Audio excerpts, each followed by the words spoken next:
ദൈവം മോശയോട് പറഞ്ഞു, യാത്രയിലെ ഓരോ ഘട്ടവും രേഖപ്പെടുത്താൻ.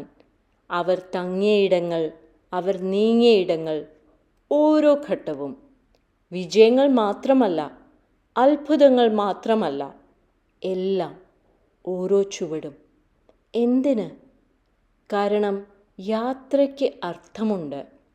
മരുഭൂമിക്കും അർത്ഥമുണ്ട്. നീ വൈകിയെന്ന് തോന്നിയ സ്ഥലങ്ങൾ ദൈവത്തിൻ്റെ പദ്ധതിയുടെ ഭാഗമായിരുന്നു. ദൈവം അവരെ നയിച്ചു, ഓരോ ചുവടിലും.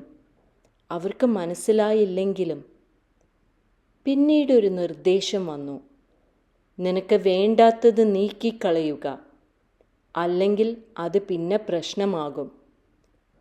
നിന്റെ ജീവിതത്തിൽ ചില കാര്യങ്ങൾ പൂർണ്ണമായി വിടേണ്ടതാണ്.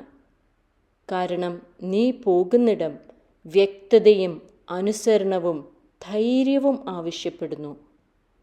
യാത്ര ഓർക്കുക, പക്ഷെ ദൈവം വിടാൻ പറഞ്ഞത് കൊണ്ടുപോകരുത്.